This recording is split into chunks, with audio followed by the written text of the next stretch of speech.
Alors, nous allons examiner le schéma de l'exercice 1.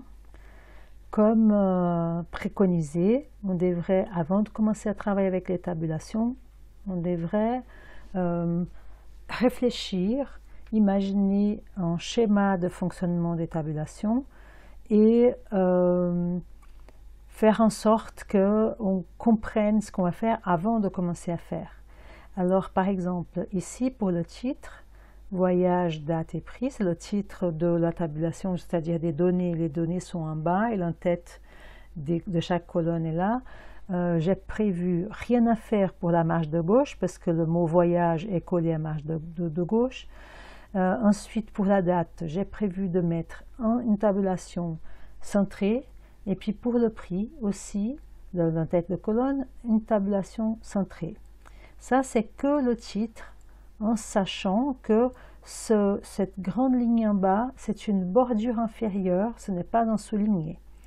Ensuite, il y a le texte qui doit être mis en page aussi avec la tabulation. Et puis, la première partie du texte est collée à la marge, donc il n'y a rien à faire. La deuxième colonne, qui correspond aux dates, les dates sont là, la deuxième partie qui correspond aux dates, doit être plus ou moins alignée en bas du titre date avec une tabulation de gauche. On voit que ils ne sont pas centrés, ils sont alignés sur un paramètre, disons comme ça, ou une limite de gauche.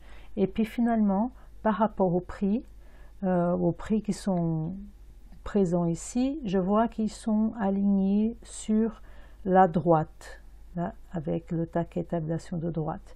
Maintenant que j'ai réfléchi à comment faire la tabulation, je peux passer à l'exercice suivant qui est poser les taquets de tabulation nécessaires.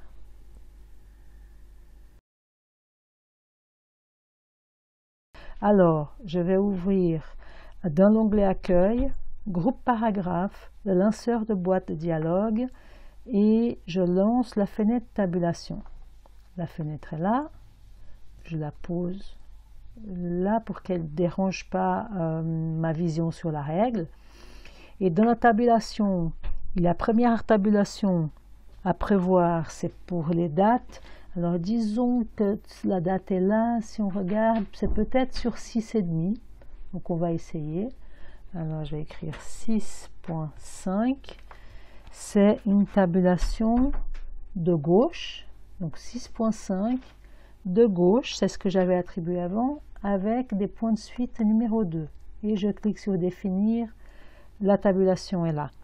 Ensuite, le deuxième groupe qui correspond à la colonne des prix doit être autour du prix qui est là, donc l'entête de colonne est en haut, et puis disons je vais mettre 12,5, je pense que là ça devrait être bon. Je tape 12.5, c'est une tabulation de droite selon mon schéma avec le point de suite numéro 2. Je clique sur définir, comme ça je suis sûr que les deux tabulations ont été définies. Il ne faut pas oublier de cliquer sur définir et puis quand je finis, je clique sur OK. Alors, donc je vois que il y a des changements à faire, c'est pas grave, à partir de maintenant, je peux faire les changements sur la règle. Par exemple, les dates, elles ne sont pas vraiment alignées sur l'entête de colonne date. Alors je peux venir et cliquer glisser pour que ça joue. Et puis là maintenant, ça me plaît, comme les dates sont disposées par rapport au titre date. Et puis pour les prix, je m'étais complètement trompée. Je vais venir, je tire le taquet de tabulation jusqu'à la région où je veux.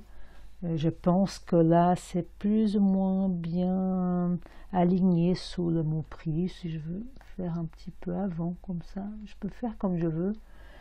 Et puis là, mon travail est adéquat. Je peux le sauvegarder et puis je peux l'utiliser. OK.